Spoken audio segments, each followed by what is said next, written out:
कक्षा 12 के छात्र ध्यान देंगे। जैसा कि हम लोगों को विदित है कि हमने अब तक भौतिक विज्ञान भाग 2 के पहले चैप्टर प्रकाश का परावर्तन तथा अपवर्तन में प्रकाश के परावर्तन को पढ़ा। आज हम प्रकाश के अपवर्तन की बात करते हैं। प्रकाश का अपवर्तन। प्रकाश का अपवर्तन क्या होता है, इसे पिछली कक्षाओं में भी तुम लोगों ने पढ़ा होगा। जब कोई प्रकाश किरण एक माध्यम से दूसरे माध्यम में जाती है तो अपने मार्ग से विचलित हो जाती है। यह घटना प्रकाश का अपवर्तन कहलाती है। यदि प्रकाश किरण विरल माध्यम से सघन माध्यम में जाती है तो अभिलंब की ओर झुकती है, और जब प्रकाश किरण सघन माध्यम से विरल माध्यम में जाती है तो अभिलंब से दूर हटती है, जैसा चित्र में दिखाया गया है। ये प्रकाश किरण आई और विरल से सघन में आ रही है तो इसे इधर जाना चाहिए था, लेकिन ये अभिलंब की ओर नीचे झुक गई। इसी तरह से इसे यहाँ जाना चाहिए था, लेकिन अभिलंब से दूर हट गई। अपवर्तन के नियम। अपवर्तन के भी दो नियम होते हैं, जैसे परावर्तन के दो नियम थे। अपवर्तन के नियम क्या होते हैं? आपतित किरण, इसमें अपवर्तन के नियम में पहला नियम है आपतित कामा अपवर्तित किरण तथा आपतन बिंदु पर अभिलंब तीनों एक ही तल में होते हैं। दूसरा नियम है अपवर्तन की घटना में आपतन कोण की ज्या sin i तथा अपवर्तन कोण की ज्या sin r का अनुपात नियत रहता है, अर्थात sin i बटे sin r बराबर नियतांक। ये जो है अपवर्तन का दूसरा नियम है। इसे स्नेल का नियम भी कहते हैं। ये नियतांक पहले माध्यम के सापेक्ष दूसरे माध्यम का अपवर्तनांक कहलाता है, जिसे 1n2 से प्रदर्शित करते हैं। तो sin i बटे sin r बराबर 1n2। यह नियम स्नेल का नियम भी कहलाता है। यदि पहले माध्यम तथा दूसरे माध्यम के निरपेक्ष अपवर्तनांक n1 व n2 हों तो 1n2 बराबर n2 बटे n1। इसी तरह से 2n1 बराबर n1 बटे n2। 2n1 का मतलब होता है 1 इधर लिखा है तो इसका अपवर्तनांक है, 2 पहले लिखा है तो माध्यम 2 के सापेक्ष पहले माध्यम का अपवर्तनांक। उत्क्रमणीयता का सिद्धांत। इसमें उत्क्रमणीयता का सिद्धांत कार्य करता है। जैसे पहले यहाँ पर 3 माध्यम हैं, वायु, कांच और जल। ये कोई किरण आई, इसका वायु से कांच में आई अर्थात विरल से सघन में आई तो ये अभिलंब की ओर झुक गई, और कांच से फिर वायु में आई तो अभिलंब से दूर हट गई। तो इसका मतलब ये कोण आई है तो ये कोण आई होगा, ये कोण आर है, ये कोण आर है तो ये कोण आर होगा। अगर हम स्नेल के नियम से 2 बार अपवर्तन हुआ है तो पहले अपवर्तन में ANG बराबर sin i बटे sin r, दूसरे अपवर्तन में GNA, क्योंकि कांच से वायु में आ रही है तो कांच के सापेक्ष वायु का अपवर्तनांक GNA बराबर sin r बटे sin i।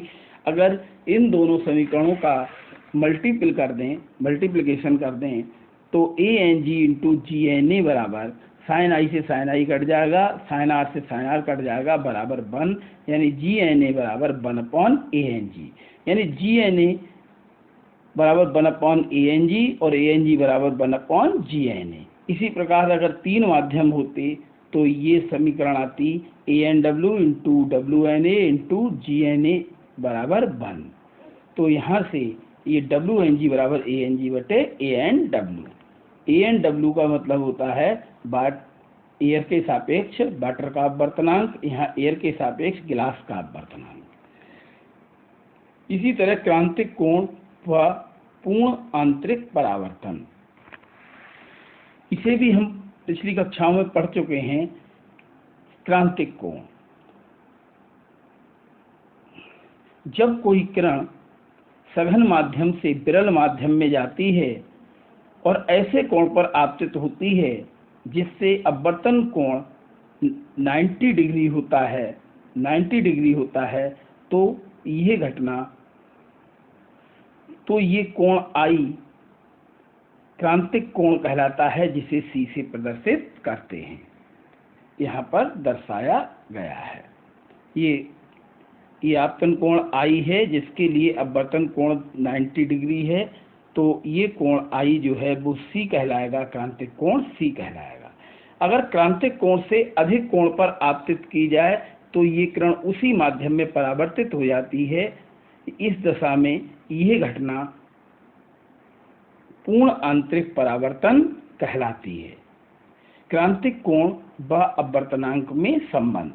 क्रांतिक कोण और अपवर्तनांक में संबंध स्नेल के नियम से GNA बराबर sin C बटे sin 90 है, क्योंकि sin C जो है क्रांतिक कोण है और 90 डिग्री अपवर्तन कोण है, जिससे GNA बराबर sin C और ANG बराबर 1/GNA, अतः ANG बराबर 1/sin C। ये क्रांतिक कोण और अपवर्तनांक में संबंध है। दैनिक जीवन में पूर्ण आंतरिक परावर्तन के अनुप्रयोग। रेगिस्तान की मरीचिका, इसे एक बार समझ लेंगे और अपनी कॉपी पर नोट कर लेंगे, क्योंकि ये 9th-10th में पहले भी तुम लोग पढ़ चुके हो। रेगिस्तान की मरीचिका। रेगिस्तान की मरीचिका क्या होती है कि जैसे हमें कहीं गर्मियों के दिनों में कुछ दूरी पर जल होने का आभास होता है। ये अधिकांश रेगिस्तान में पाए जाने वाले मृग इसी मरीचिका के कारण पानी पीने के लिए दौड़ते हैं और उन्हें पानी नहीं मिल पाता। उन्हें आभास होता है केवल कि दूर स्थित कहीं पानी है। इसी तरह से हीरे का चमकना।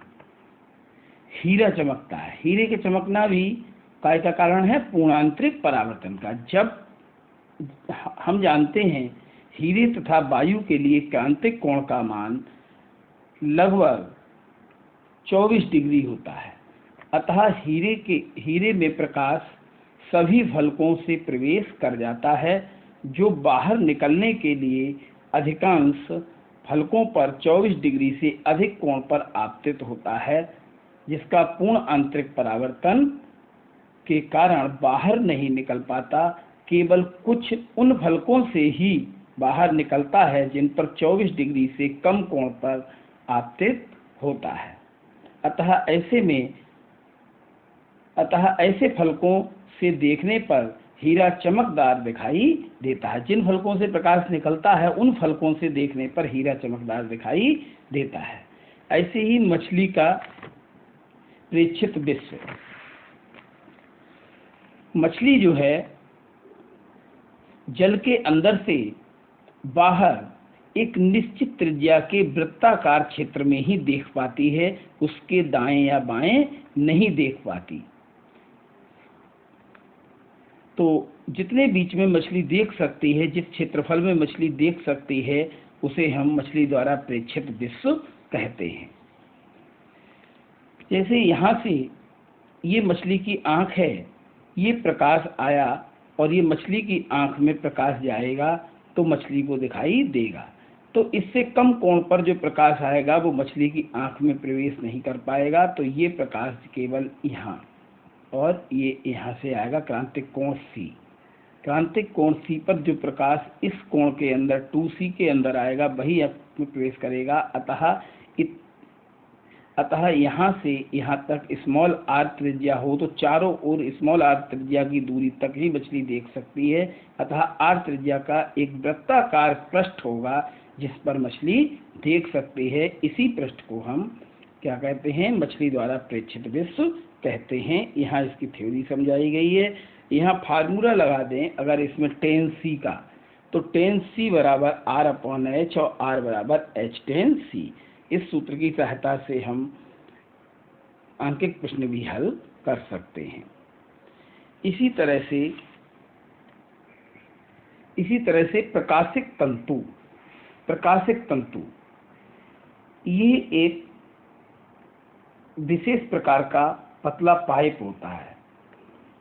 ये पूर्ण आंतरिक परावर्तन की घटना पर आधारित ऐसी युक्ति है जिसके द्वारा प्रकाश सिग्नल को एक स्थान से दूसरे स्थान तक बिना ऊर्जा क्षय के भेजा जा सकता है। बिना ऊर्जा क्षय के एक स्थान से दूसरे स्थान तक बिना ऊर्जा क्षय के भेजा जा सकता है।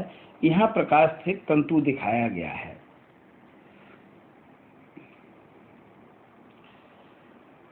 यहाँ प्रकाशिक तंतु दिखाया गया है। ये क्वार्ट्ज n बराबर 1/7 का अत्यंत लंबा 10⁻⁴ मिलीमीटर मोटा एक पाइप होता है जो सभी स्थानों पर कांच n बराबर 1.5 से लेपित होता है। यहाँ ये जो पाइप है ये n बराबर 1.5 अपवर्तनांक का है। इसके ऊपर लेपन कर दिया है काय का 1.5 अपवर्तनांक के कांच का लेपन कर दिया जाता है। कांच का लेपन कर दिया जाता है।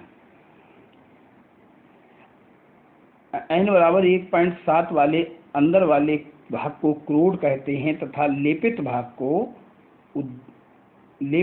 को अधिपट्टन कहते हैं। इस प्रकार के पाइप की बहुत सी संख्या मिलकर प्रकाशिक पाइप कहलाती है। जब प्रकाश किरण एक सिरे से छोटे कोण पर आपतित होती है तो क्वार्ट्ज के अंदर क्वार्ट्ज व कांच के लिए क्रांतिक कोण से बड़े कोण पर टकराएगी, जिससे प्रकाश का बार बार परावर्तन होता रहता है। अंत में वह प्रकाश किरण दूसरे सिरे से बाहर निकलती है। इस प्रकार प्रकाशिक तंतु से एक सिरे से दूसरे सिरे तक बिना ऊर्जा क्षय के बाहर निकल जाता है। जैसे यहाँ ये प्रकाश किरण आपतित हुई, यहाँ इसका अपवर्तन हुआ, ये यहाँ टकराई, यहाँ पूर्ण आंतरिक परावर्तन हुआ और पूर्ण आंतरिक परावर्तन यहाँ फिर टकराई तो यहाँ फिर पूर्ण आंतरिक परावर्तन हुआ, यहाँ टकराएगी तो यहाँ पूर्ण आंतरिक परावर्तन होके वापस आएगी और यहाँ टकराएगी तो यहाँ जाएगी। इस तरह से यहाँ से बाहर निकल जाएगी। तो यहाँ से यहाँ तक बिना ऊर्जा क्षय के प्रकाश एक स्थान से दूसरे स्थान तक पहुँच जाता है। यह प्रकाशिक तंतु की कार्यविधि है। इसे भी अपनी कॉपी पर नोट कर लेंगे। यहाँ पर वास्तविक गहराई व आभासी गहराई में संबंध बात करते हैं। वास्तविक, आभासी और